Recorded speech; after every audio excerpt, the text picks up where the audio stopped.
when we just kind of lean in to that home environment, the convivial, being on the same team together, working together, and recognizing that we are parenting our kids while teaching them. And that's why it's exhausting. So it's like, if it's exhausting, it's not necessarily because you're doing anything wrong. It's just because you're working hard. And so you're tired. And when we can have some different ways that we can build that teamwork feeling with our kids and that cheerful environment, it's so refreshing.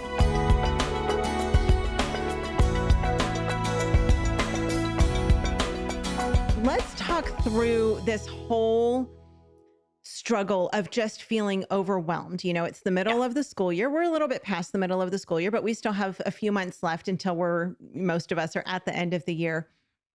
And I know that this is a time for most moms where we're just overwhelmed and we're just feeling like we're ready to throw in the towel.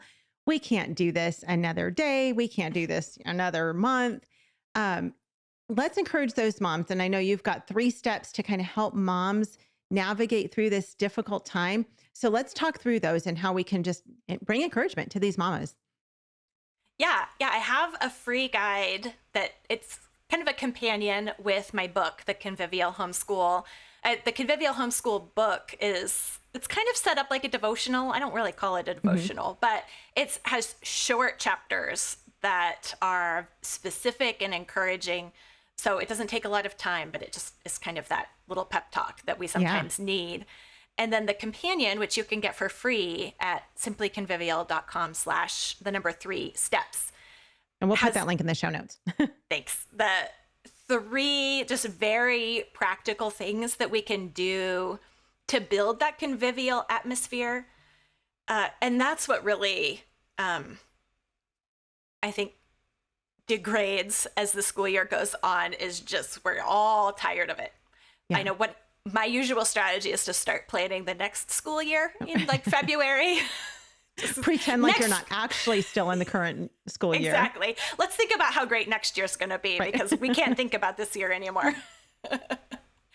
But when we just kind of lean in to that home environment, the convivial, being on the same team together, working together, and recognizing that we are parenting our kids while teaching them.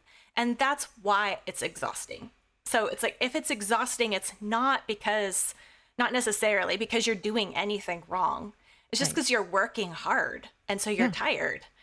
And when we can have some different ways that we can build that teamwork feeling with our kids and that cheerful environment, it's so refreshing.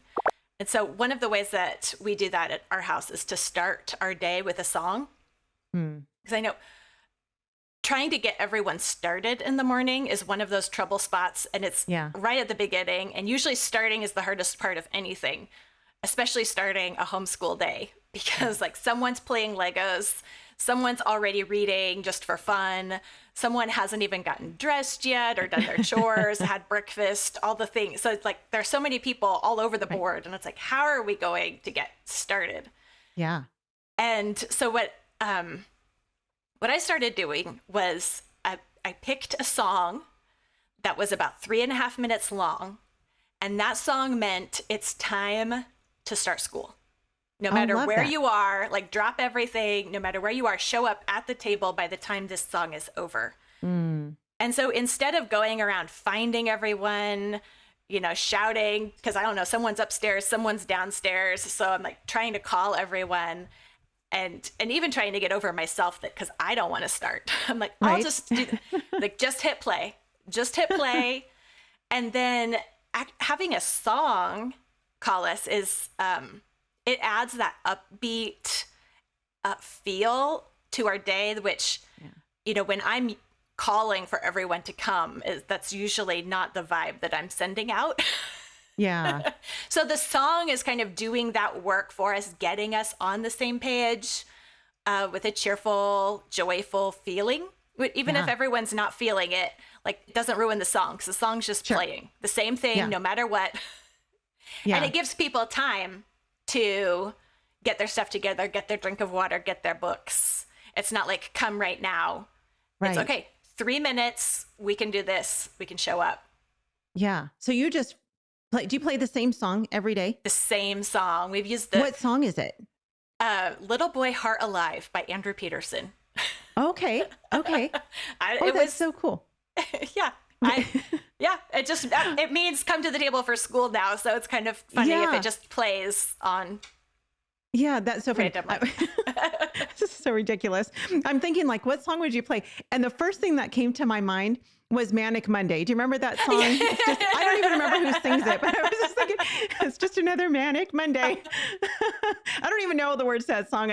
For some reason, it seemed like it would be an appropriate song to play on a Monday. Well, I use it in the afternoon too, at the end of the day, for everyone to come help clean up. It's our tidy up the house time. Same song. No, I used help. It's like, I need somebody, help.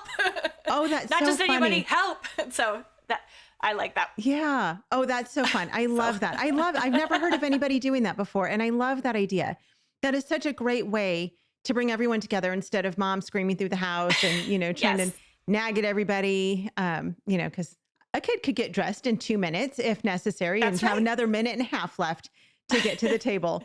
But yeah, it seems like that morning time of getting started. It was so funny. For those who are watching the video right now of Mystie, you see next to her, she's got a whole chart with little Post-it notes on it. And I was like, oh, you're one of those. You're one of those really super organized, color-coded mamas with Post-it notes everywhere, which I love. And so it actually is really an encouragement to me to know that someone who is seemingly, I don't know, I'm just talking about your chart, but somewhat organized, even you use a song to bring everyone together. Your family is not so, not at all under control that, okay, at 9 o'clock, we're going to sit at the table and everyone just makes their way there. And they're so self-disciplined to do that. But you give them something that they know, okay, it's time. And does the song play at the same time every morning, or is it like I'm thinking of taps? Is that what it's called? In the military? Right. Is that what it is? Yeah. So I'm thinking of that. I tried that for a while. That would be a good song to play too, by the way. Yeah. For a while, I did set it as an alarm. Okay. So that it just automatically played. It didn't even need me to decide to start. Right.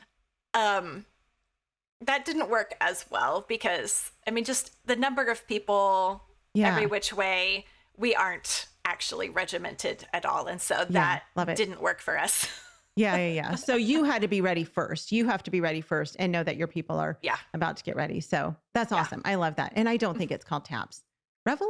Oh. Is that what it's called? Oh, I can't remember. Anyway, I come from a military family. I should actually know these things, but forgive me for not. I know all those military mamas right now are like, you should know what that song's called.